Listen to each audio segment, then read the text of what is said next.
An Israeli satellite spots suspicious containers on an island in the South China Sea. If this actually is weaponry, then the whole game could be about to change. Tension mounts as the U.S. and Chinese navies face off across the disputed waters. I regard the South China Sea as the most dangerous flashpoint in the 21st century.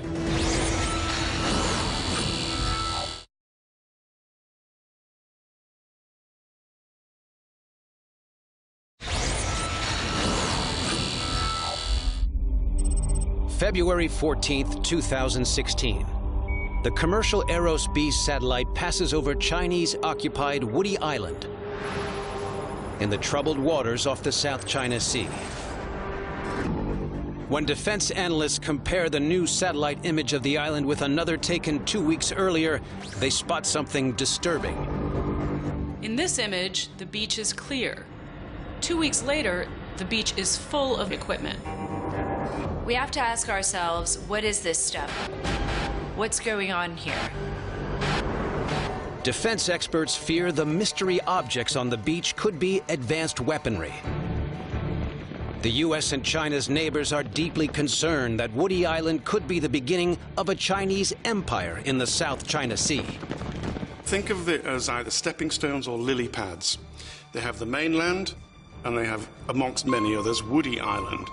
And if you have a lily pad from the mainland to island, you can then say this whole area is ours. You have to ask us if you want to fly over it or sail through it. Any weaponry deployed on this island would be able to strike deep into one of the world's busiest shipping lanes, holding the world's economy for ransom. Nearly $5 trillion in cargo and natural resources pass through the China Sea every year. They intend to absolutely dominate it.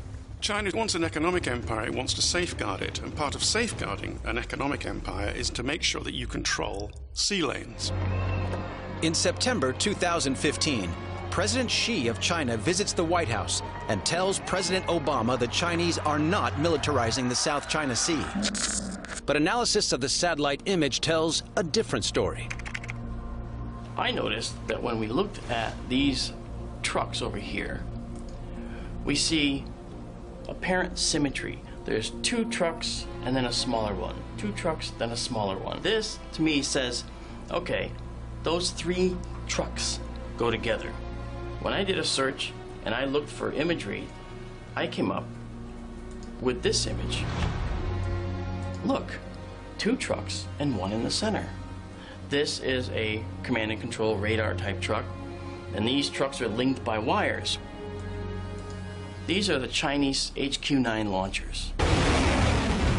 This is an anti-ship capability, a range of hundreds of miles, and can sink a majority of the ships that move through that area.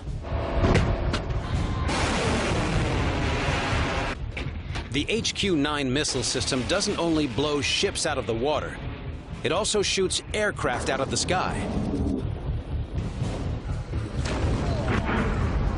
It turns out our worst fears are realized. This equipment contains surface-to-air missile systems, and this is bad news. China denies accusations of militarizing the area. China claims that the installation of this surface-to-air missile system is just for their self-defense. China is the most dominant presence in the area, so you have to ask, who are they defending themselves against?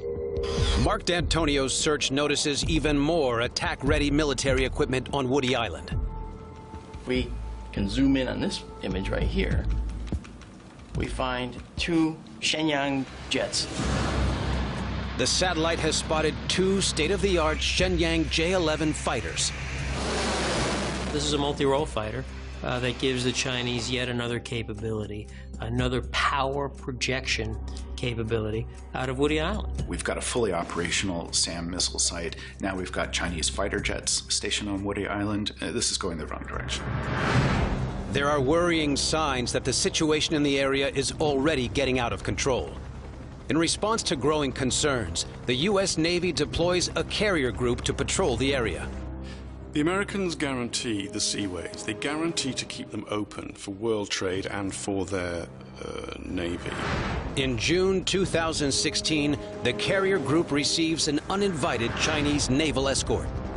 There was certainly something that raised our eyebrows as we saw the Chinese move some legitimate military capability towards our vessels conducting this very legitimate, very internationally recognized freedom of navigation operation.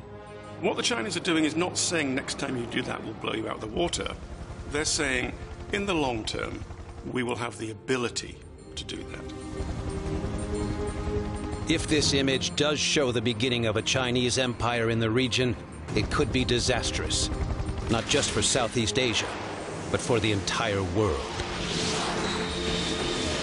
You're seeing one of the biggest bullies in the world, China, is starting to be aggressive towards its smaller neighbors, and the rest of the world superpowers have two choices: let them keep doing it or push back, and neither one of them sounds good.